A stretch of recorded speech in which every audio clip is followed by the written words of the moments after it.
Esta es la historia del Jesús real, del mundo brutal en que vivió, de las fuerzas que formaron al hombre y su misión,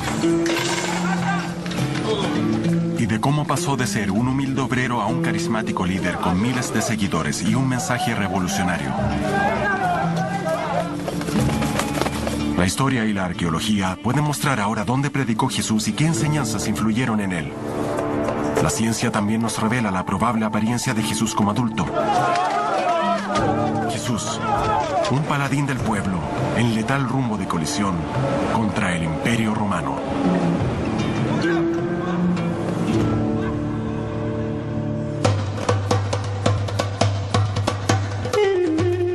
Tres expertos bíblicos han viajado a la Tierra Santa para descubrir el verdadero mundo de Jesús. La estudiosa de la Biblia, Rachel Haverlock, el arqueólogo Byron McCain y el teólogo y ministro bautista Allen Callahan están reuniendo evidencia notable sobre el hombre y sus tiempos. Rachel y Allen están ahora en el desierto cerca del río Jordán, un lugar clave en la vida del Jesús joven. A través de los siglos, el Jordán ha desempeñado un rol central en la historia del pueblo judío. Fue aquí donde dividió sus aguas para Josué y los israelitas. Aquí el profeta Elías ascendió al cielo en un carro de fuego. El río Jordán siempre ha sido un escenario en el que el pueblo judío ha tenido encuentros personales con Dios. Aún hoy es escala obligada de peregrinaje.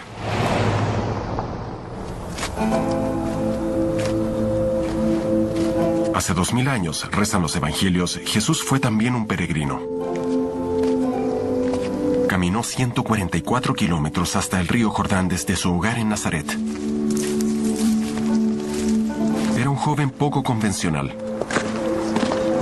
No se había casado ni convertido en un artesano como su padre. Posiblemente era inquieto, atento a lo malo y lo bueno de su mundo cotidiano. Y había llegado al Jordán en busca de orientación. El más destacado profeta del momento era Juan el Bautista. Juan proponía una alternativa a la religión oficial administrada por el sacerdocio de Jerusalén. El Bautista fue caracterizado para la posteridad por Flavio Josefo, historiador romano, quien escribió unas pocas décadas después. Era un buen hombre, empeñado en que los judíos ejercieran sus virtudes y aceptaran el bautismo. Multitudes se acercaban a él y se conmovían con sus palabras.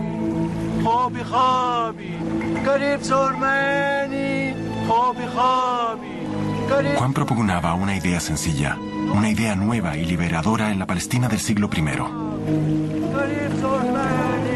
La ley judía dictaba que todo fiel, para mantenerse en espiritualidad y pureza, necesitaba la práctica de baños rituales.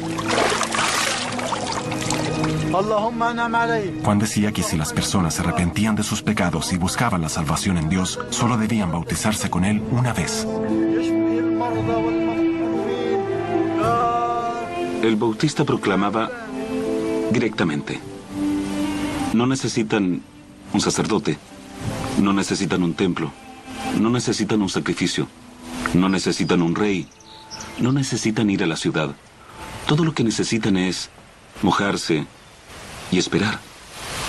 Es algo absolutamente brillante en su sencillez. El Evangelio dice que Jesús fue atraído por esa revolucionaria idea.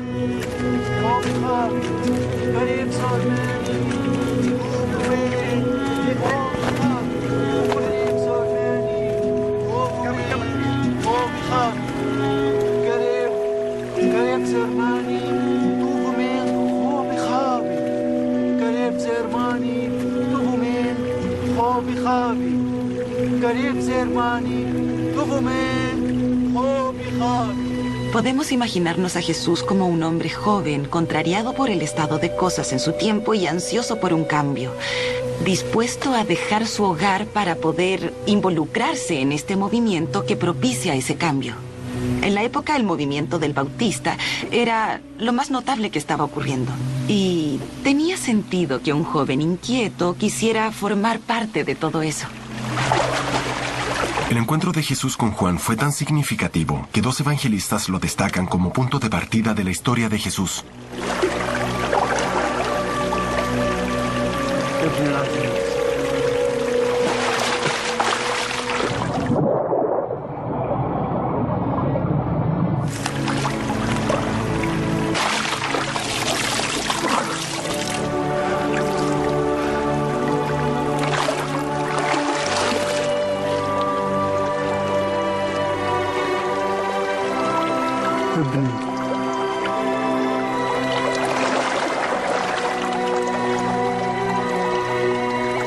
Los evangelios reseñan que Juan el Bautista reconoció instantáneamente a Jesús como el Hijo de Dios y se inclinó ante él. Fuentes históricas consignan que en ese tiempo Juan el Bautista gozaba de una gran popularidad, hasta el punto que las autoridades temieron que estuviera fomentando una rebelión.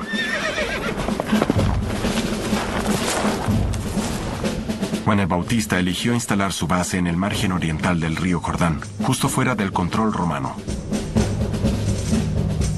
Esa región estaba bajo el dominio de Herodes Antipas, el rey títere de Roma. Herodes pudo dejar tranquilo a Juan, su súbdito judío, ya que no representaba una amenaza militar. Pero algo lo incomodaba. Cualquiera que predicase aquí con una masa de seguidores sería sospechoso.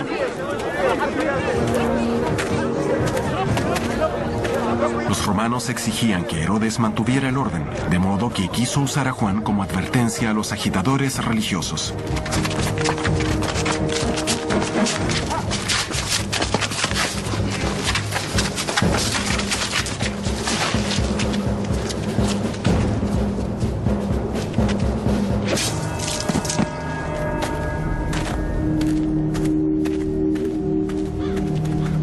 La ejecución de Juan el Bautista ocurrió realmente. Así lo registró el historiador romano Flavio Josefo. Fue el evangelista Marcos quien agregó que Salomé, hijastra de Herodes, pidió que le llevaran la cabeza decapitada de Juan en una bandeja. Su muerte fue cruenta y brutalmente perturbadora, por cierto. La imagen de este profeta decapitado y de su cabeza aún sangrante en una bandeja es chocante para nuestra sensibilidad moderna. Y para sus seguidores debió ser una tragedia terrible y una gran pérdida, algo horroroso. La ejecución de Juan afectó especialmente a uno de sus seguidores. Y de una manera muy profunda.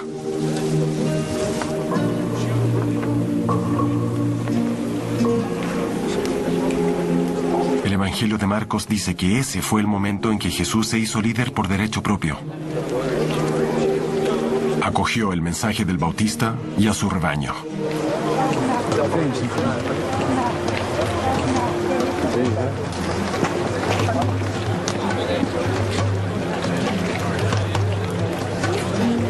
Pero hubo una diferencia esencial. Juan se mantenía cerca del río. Su mejor instrumento de persuasión era el bautismo aquí en el Jordán. Y evitaba conscientemente las zonas pobladas. Jesús salió al encuentro de la gente. Jesús quería que su mensaje llegara al pueblo, a los de su clase. De modo que regresó a Galilea, a un importante pueblo pesquero llamado Cafarnaúm. Hoy Cafarnaúm atrae a peregrinos tal como lo ha hecho durante siglos, y también a los turistas que visitan Tierra Santa. Una iglesia moderna construida sobre pilares se erige en el lugar en que se dice Jesús habría estado. Para comprender por qué Jesús eligió Cafarnaúm, Byron McCain se reúne allí con su colega arqueólogo Jonathan Reed. Es un gran lugar para visitar, un sitio de peregrinaje, una Disneylandia arqueológica, por así decir. Los peregrinos vienen aquí... La tradición señala que la suegra del apóstol Pedro vivió aquí y que fue centro de peregrinaje para los primeros cristianos. Para ver lo auténtico, lo que pudiese encontrarse relacionado con el siglo I en cuanto a construcción o al Jesús histórico, habría que descartar todo este exterior y llegar hasta la médula. Pero la verdad es que lo que tenemos aquí es una casa Galilea del siglo I como tantas. Sí, en general soy escéptico sobre la mayoría de los sitios sagrados en la Tierra Santa. Aunque pienso que es posible que algo haya pasado aquí, en este lugar. ¿Qué cosa? No lo sé. Habían buenas razones para que Jesús eligiera Cafarnaúm como base para su naciente ministerio. Si se observa con atención, Cafarnaúm está justo en la frontera. Es una región limítrofe de cara al mar. Y yo lo describiría como un excelente lugar para alejarse de todo. Y Herodes Antipas, en los días en que se iniciaba el ministerio de Jesús, había ejecutado a Juan el Bautista, de modo que Jesús pensó, no quiero que ese sea el destino que me espera a mí. Comprensible. Si se veían problemas, si atraía a demasiada gente, si era objeto de mucha atención, caminaba unos kilómetros y estaba fuera del alcance de Herodes Antipas. Pero mientras permaneciera en Cafarnaúm, Jesús se hallaba en territorio hostil. Al otro lado del agua se erguía un símbolo recordatorio de Roma, Tiberíades. Una ciudad construida por Herodes Antipas en honor a los invasores romanos. Es cosa de solo mirarla para saber que tenía un gran impacto. Allí estaban los poderosos. Los habitantes de Cafarnaúm veían esos palacetes. Un lugar opulento, con residentes adinerados. Sabían cómo eran las cosas. Sabían que el poder del Imperio Romano estaba siempre ahí. Las enseñanzas de Jesús apuntaban frecuentemente a la diferencia entre los ricos y los pobres. Los pescadores de Cafarnaúm, gente pobre, constituían una audiencia cautiva. Estaban en los márgenes de la sociedad. Su existencia era muy precaria. La pesca era gravada con fuertes impuestos. Había que pagar una suma para poner un bote en el agua. El trabajo se hacía entonces muy duro y la clase de personas que eran atraídas a la pesca era gente bastante ruda. Algo así como los estibadores de hoy en día. De entre esos hombres pobres y rudos, Jesús habría de reclutar a los discípulos que le ayudarían a forjar una nueva religión universal.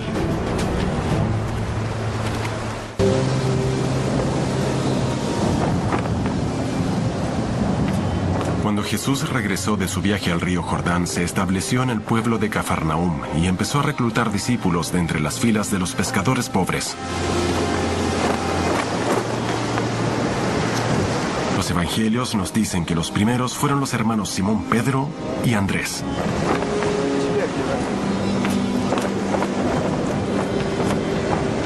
Eran pescadores y a ellos dijo: venid conmigo y os haré pescadores de hombres.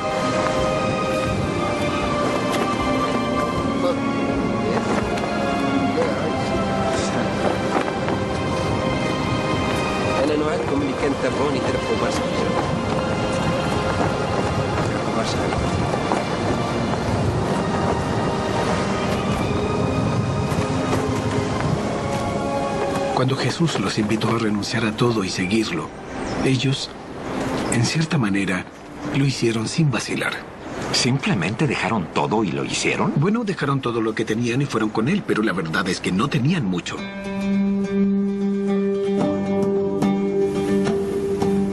La evidencia arqueológica sobre la pobreza de los pescadores es elocuente. En 1986 se descubrió un bote pesquero de madera en los fangales del mar de Galilea. Lo dataron en el siglo I, lo que le dio 2000 años de antigüedad. Quienes lo construyeron tenían materiales muy rudimentarios a su disposición. Sí. Mayormente pino, que no es lo más apropiado para construir un bote. Los pescadores galileos hacían todo lo posible para mantener sus botes navegando, calafateándolos y aplicándoles trozos de madera que pudieran conseguir. Y cuando un bote no daba más, lo desmantelaban y hundían.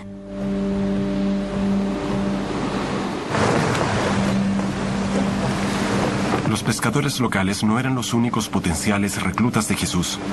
Cafarnaúm era una ciudad comercial y atraía a una variedad de hombres jóvenes desplazados del campo. Desde un punto de vista estrictamente demográfico, circulaba un gran número de personas que llamaríamos marginados, jóvenes que no podían casarse porque no poseían tierras y lo que con frecuencia hacían era mudarse de las pequeñas aldeas a pueblos mayores, incluso a ciudades. A través de su vida, Jesús había observado que los pobres como él estaban sometidos al poder romano. Tenían un yugo al cuello, poca comida y los bolsillos vacíos. Una de las maneras en que ese poder se hacía sentir era a través de los impuestos. Y los evangelios hablan sobre los recolectores de impuestos e incluso una aduana existentes en Cafarnaúm.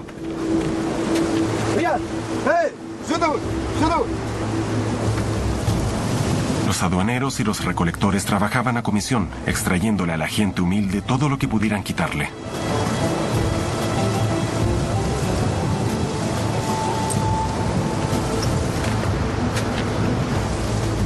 Había impuestos sobre las exportaciones, importaciones y mercancías en el mercado. En algunos lugares había impuesto per cápita, es decir, por el simple hecho de existir. Los campesinos pagaban un impuesto de 12,5% del valor anual de sus cosechas. Para los judíos, pagar dinero a los romanos era insoportable.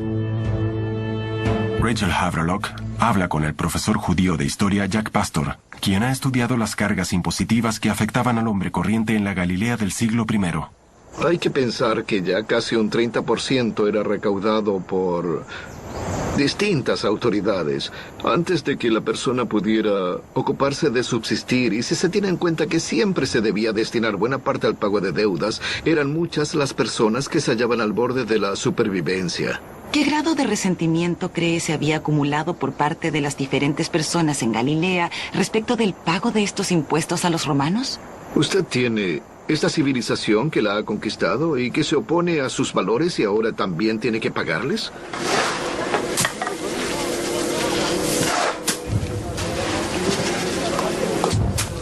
Esta creciente amargura no solo estaba dirigida a los romanos.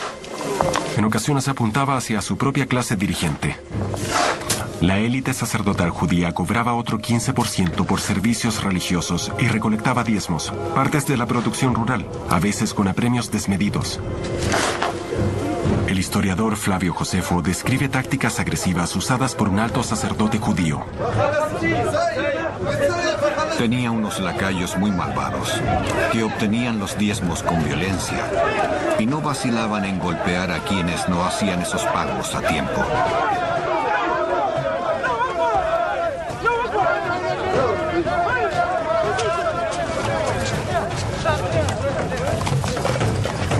Los altos sacerdotes y los poderosos romanos confiscaban dinero y alimentos a la gente. Y para peor, las tropas imperiales romanas hacían ostentación de sus dioses y ofendían seriamente a los judíos devotos. Cerca de Cafarnaúm, el profesor Richard Freund cree haber descubierto un templo construido por Felipe, hermano de Herodes Antipas, y dedicado a Livia Julia, esposa del César, para halagar a sus amos extranjeros. Este templo estaba en funciones exactamente los días en que Jesús y los apóstoles se veían por primera vez. La arquitectura del templo era marcadamente imperial y podía avistarse desde lejos. ¿Qué era lo que veían cada día cuando salían con sus botes al mar de Galilea? No veían una sinagoga, no veían un templo judío, veían un templo romano con sus nubes de incienso. Y los pescadores que habitaban esta aldea deben haber sentido que esta era una ofensa a su sensibilidad religiosa. Los habitantes de Galilea sentían el hedor de la traición de sus líderes y una creciente odiosidad hacia los invasores romanos. Jesús de Nazaret estaba decidido a ofrecerles una alternativa, un mensaje de esperanza. Pero eso podría enfrentarlo duramente con el hombre más poderoso en toda Palestina, el gobernador romano Poncio Pilatos. Cesarea Marítima era una ciudad balneario al más puro estilo romano. Construida por Herodes el Grande el año 20 a.C., era una importante muestra de riqueza y poder en Palestina. Los romanos la adoptaron como la capital de Judea. Poncio Pilatos estableció el palacio de Herodes como su cuartel general. Allen Callahan ha venido a ver la vida de lujo que llevaban los ocupantes romanos. Este es el hipódromo, el estadio de carreras de carros, especialmente construido para ese deporte extremo, que era la Fórmula 1 del mundo antiguo.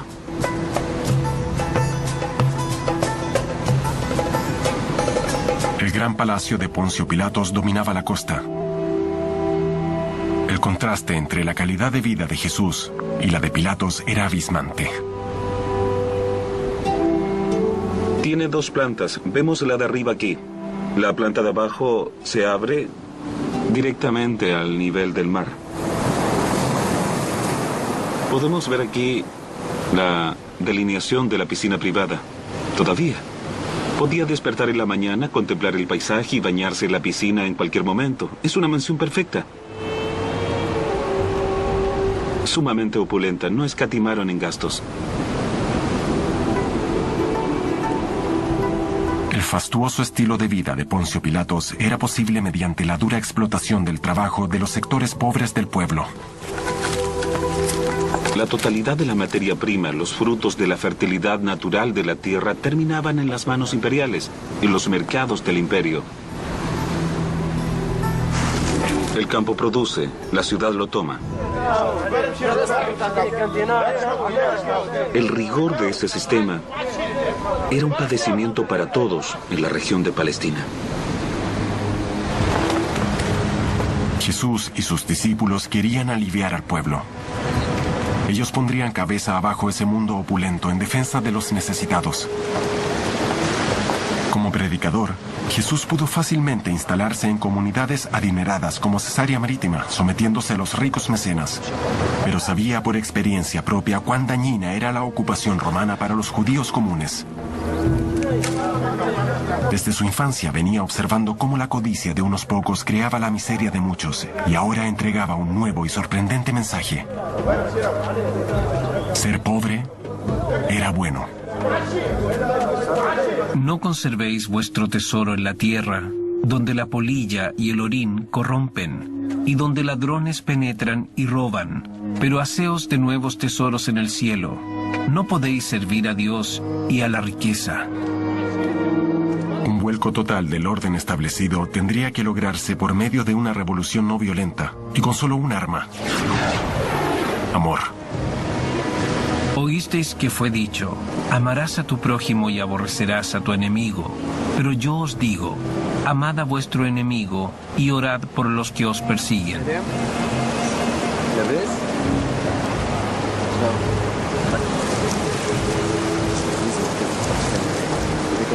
Pero Jesús fue más allá de las simples palabras. Empezó a buscar y a proteger a los discriminados: prostitutas, pecadores, enfermos. De acuerdo con los evangelios, incluso comió en la mesa del hombre más repudiado en su comunidad, el recolector de impuestos.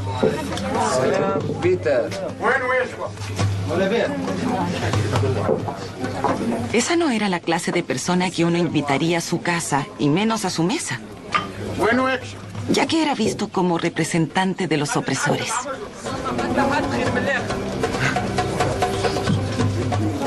Jesús fue muy explícito en cuanto a lo que pensaba de los recolectores de impuestos, pero aún así no los expulsó ni los marginó. En cambio declaró: ellos son parte de la raíz de nuestro problema social, pero los incorporaré a nuestro movimiento y buscaré la solución de una manera diferente. Jesús vio que los subyugados habitantes de Palestina anhelaban un cambio. Él los liberaría de la opresión, ofreciéndoles una forma totalmente nueva de ver el mundo. Lo más interesante surge cuando comenzamos a ver las conexiones entre las condiciones económicas existentes y la enseñanza de Jesús. Por ejemplo, el pan nuestro de cada día, dánoslo hoy, en el Padre Nuestro. Dios proveerá. Ese fue el mensaje de Jesús, que probaría alimentando al hambriento, curando a los enfermos, desterrando demonios. Todo en nombre de Dios. Los evangelios nos dicen que Jesús se había convertido en un predicador y hacedor de milagros sumamente popular. Pero en la Galilea del siglo I, eso no era algo nuevo. Jesús fue uno entre varios otros, aunque para su tiempo, por lo que nosotros sabemos, él sí fue claramente extraordinario, pero en ningún caso fue el único. En tiempos de Jesús la vida era dura. Enfermedad, hambruna y sequía eran males muy comunes. A falta de ciencia y medicina, la gente clamaba por milagros. Uno de los más populares hacedores de milagros era un productor de lluvia conocido como Honi, el trazador de círculos.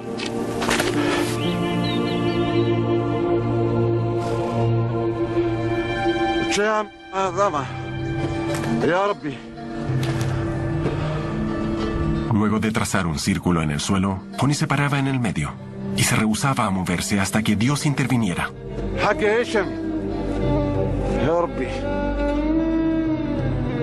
Hombres milagrosos como Joni aún son venerados por muchos judíos. Sus tumbas son santuarios populares a los que acude la gente a rogar favores de Dios. Ante la tumba de Joni en la ciudad de Hatzor Haglilit, Rachel Haverlock saluda a Kim Stratton, experta en artes mágicas e historia antigua. ¿Qué podemos decir acerca de la popularidad de Joni, el trazador de círculos? Conocemos diversos relatos sobre el poder milagroso de Joni. Dibujaba un círculo y casi daba órdenes a Dios. Importunaba a Dios pidiéndole lluvias. Era famoso porque tenía una especie de vínculo con Dios, que era único.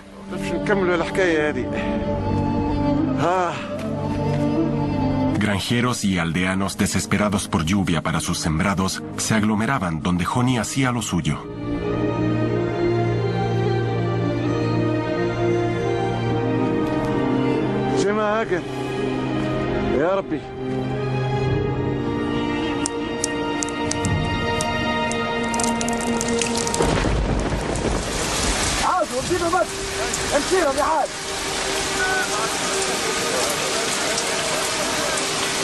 Otro hacedor de milagros del siglo I fue Hanina ben Dosa. Sus milagros fueron de tipo diferente. Hanina es más conocido por unas especies de milagros privados. Son oraciones por una persona determinada o los hijos de alguien que estuvieran padeciendo algún mal y que se recuperaban. Hanina es quizás el más parecido a Jesús en el sentido de que también realizaba milagros con sus manos como un sanador, o bien por medio de una plegaria o por el roce de su túnica. Tales curaciones eran totalmente aceptadas en la Palestina del siglo I. El mundo supernatural era parte importante de la vida cotidiana. No existía una separación entre lo considerado ciencia, milagro o acto de religión. Su mundo estaba poblado por ángeles y demonios. Y en el mundo de Jesús, los demonios eran causa de enfermedades. En el Evangelio de Marcos, un padre lleva ante Jesús un hijo que padece ataques. Los intentos previos de exorcizar el demonio han fallado, pero Jesús dice al hombre que todo es posible si se tiene fe.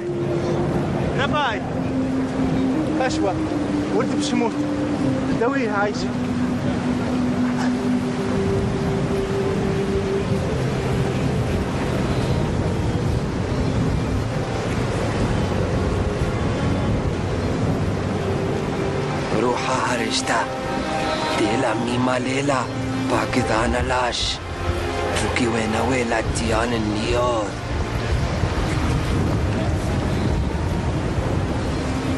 بوكي وين ولا توال النيار. Jesús reprendió al espíritu impuro diciéndole: Tú, espíritu, mantienes a este niño sin poder hablar ni oír. Te ordeno que salgas de él y no vuelvas jamás a él. La necesidad de curación era enorme. El mundo antiguo estaba plagado por la enfermedad y la muerte a una escala masiva y aterradora. En esa época las personas vivían una existencia muy dura y sabemos que esta era una región de malaria. Así que la gente pasaba enferma probablemente una cuarta o quinta parte de su vida, frecuentemente con malaria u otros males inducidos por la misma malaria. La gente moría en proporciones muy altas en comparación a hoy. El 50% de los niños estaban muertos antes de cumplir los 5 años.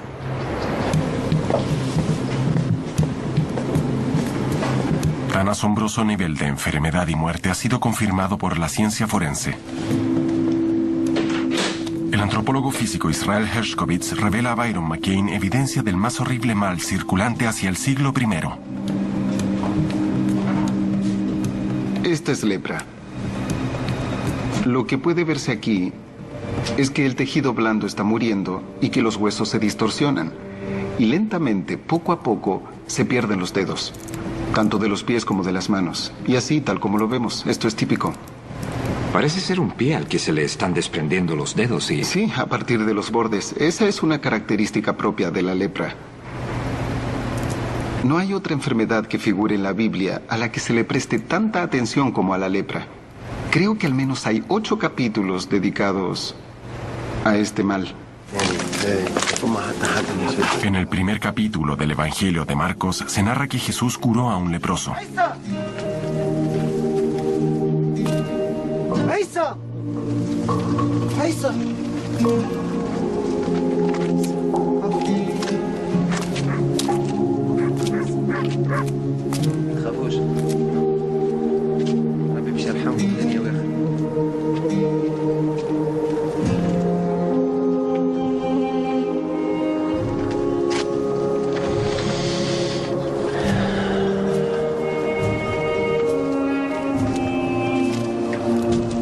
Zulu Amen, Girmashin Nishahanaya. La creencia de que Jesús podía curar la lepra fue tomada como una señal poderosa, una evidencia de que Dios actuaba a través del sanador. Él liberaría al pueblo de ese padecimiento. De modo que hay una gran tensión en el ambiente y una gran expectativa. Y ahí es cuando estos predicadores salen al ruedo y la forma en que se validan ante la multitud es realizando alguna clase de milagro. Por lo tanto, los milagros no son eventos aislados, sino que son síntomas de lo que está sintiendo la gente y de lo que vendrá. Y algo estaba por venir. Los milagros le ganaban rápidamente una reputación a Jesús. Conflictos y enfrentamientos con las autoridades esperaban a este hombre inspirado. ¿Pero podremos saber alguna vez qué apariencia tenía Jesús? La ciencia moderna podría depararnos una interesante mirada.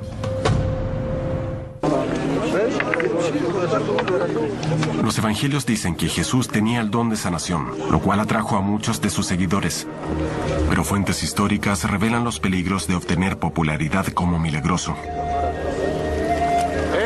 Teudas, otro contemporáneo de Jesús, prueba lo dicho.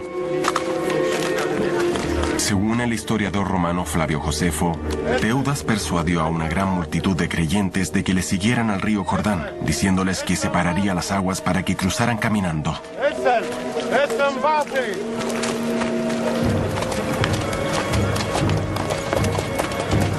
Tal como había ocurrido con Juan el Bautista, la popularidad de Teudas molestaba a las autoridades y también, igual que con Juan, no tardaron mucho en terminar con él.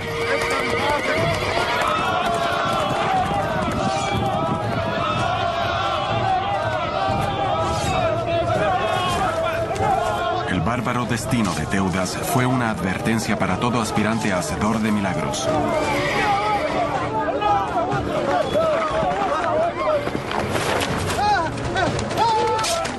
Para que la lección fuera bien aprendida, llevaron la cabeza de Teudas a Jerusalén.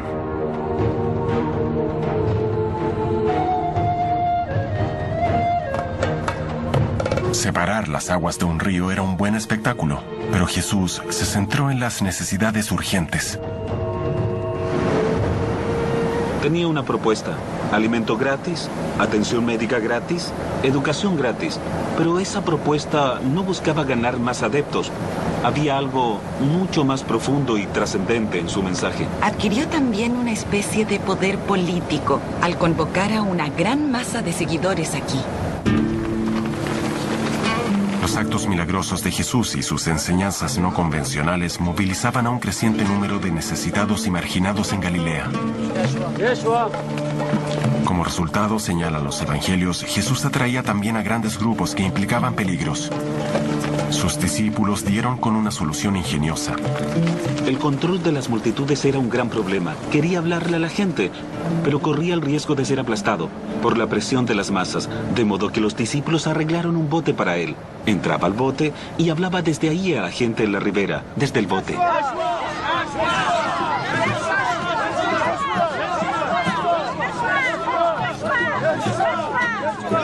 Para atraer a tan grandes multitudes, Jesús debió ser un experimentado orador. ¿Pero tendremos una idea de su apariencia física?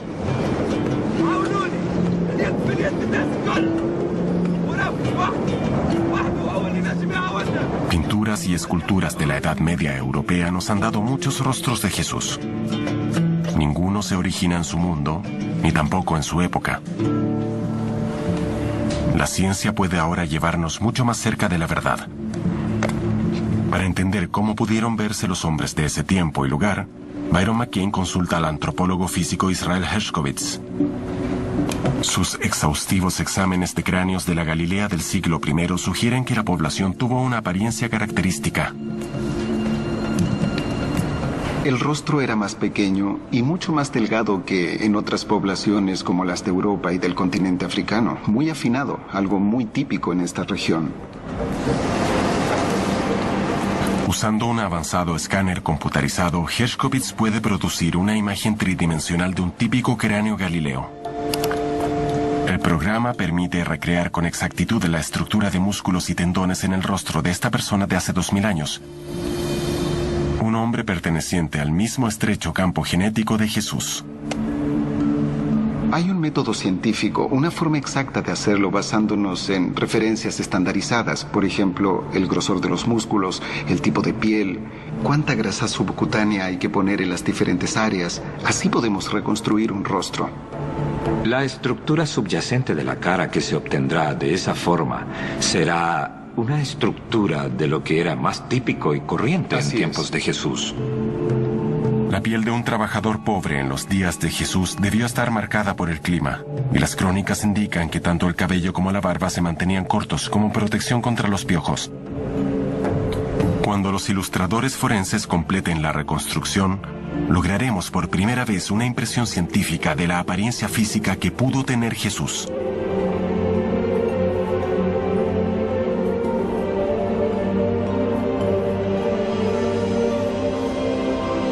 De alguna manera, un hombre pobre, quizás muy parecido a este, inició un movimiento que algún día llegaría a ser una religión universal.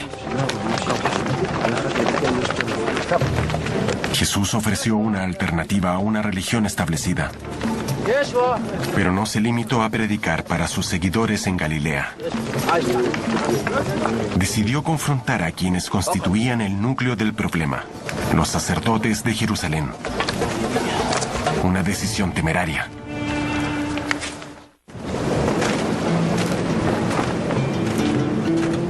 Jesús difundía un mensaje simple y trascendental. Un mensaje dirigido contra la cruel injusticia en que subsistían él y los suyos. Afirmaba que sobrevendría un mundo diferente. Jesús predica en ese contexto y dice, bien, hagamos un frente unido con una causa común y aspiremos a una clase de reino muy diferente de este, uno que no está aquí. Suframos este mundo, de modo que podamos continuar hacia el otro. Jesús lo llamó el reino de Dios. Jesús avisará el día en que la vida será próspera, plena y buena. Y lo resume en una frase, el reino de Dios. Jesús explica su reino de Dios, o reino de los cielos, en el Sermón de la Montaña. Hay contradicción sobre este lugar en los evangelios. Mateo menciona una montaña, Lucas una llanura. Pero hoy los expertos dicen que un solo sermón en un solo lugar es improbable. Tiene más sentido pensar que los primeros cristianos registraron los dichos de Jesús en forma fragmentada y que Mateo recopiló estos bellísimos relatos para luego presentar en sus términos lo que él creía era la esencia de ese mensaje. Una parte de los dichos de Jesús, las bienaventuranzas, fueron proclamadas al mundo y lo cambiaron para siempre.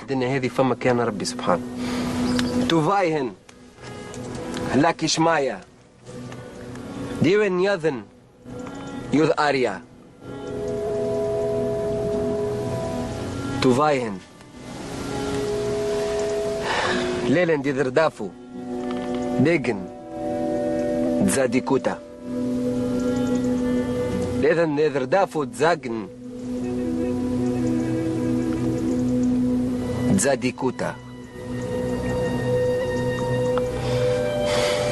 جديد هون جديد هون دي مالشوتا ما كاش معايا. En lugar de que las cosas ocurrieran entre los privilegiados los ilustrados y los poderosos, las bendiciones de Dios ocurrirían en la periferia, es decir, los humildes, los postergados. El reino de los cielos de Jesús prometía la salvación eterna a los empobrecidos aldeanos y pescadores de su sufrido suelo natal. Pero para aquellos en el poder, cuando dijo Jesús que era más fácil para un camello pasar por el ojo de una aguja que para un rico acceder al reino de los cielos, quedó como un agitador y un revolucionario. Jesús dijo cosas muy incómodas para quienes codiciaban riquezas, poder y privilegios. Y consistentemente, su mensaje a los acaudalados, influyentes y poderosos es muy claro. Deben renunciar a lo que tienen. Este nuevo orden, el reino de Dios, exige esa renuncia. No se aferren a lo material, no se atrevan a hacerlo. El momento crucial había llegado.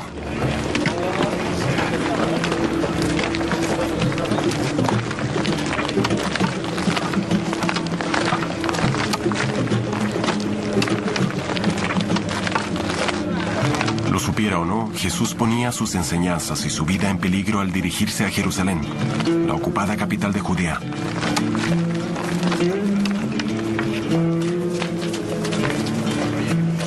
Los evangelios dicen que el ingreso de Jesús a la ciudad fue la primera parte de un drama único, lleno de símbolos. Llegó en paz, porque eso significa llegar montado en un asno. Es claro que entrar a una ciudad en un asno es diferente a entrar a una ciudad en un tanque. Llegar a la ciudad en un asno. La Torá, la Biblia judía, dice que el Mesías, el Salvador, entrará a Jerusalén exactamente así.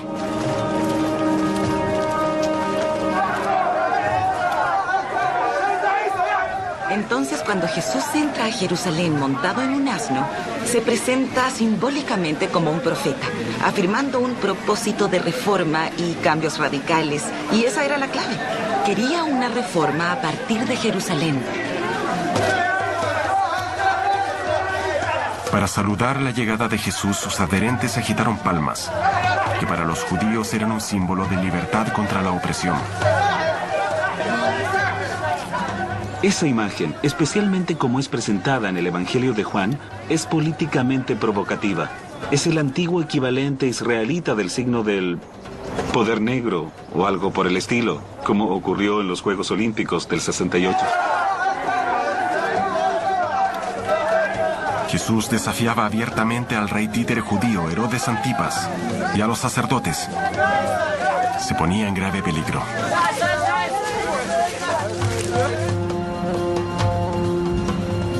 Hoy en Jerusalén, los turistas visitan los lugares de los días finales de Jesús. Byron, Allen y Rachel investigarán si dichos lugares existieron.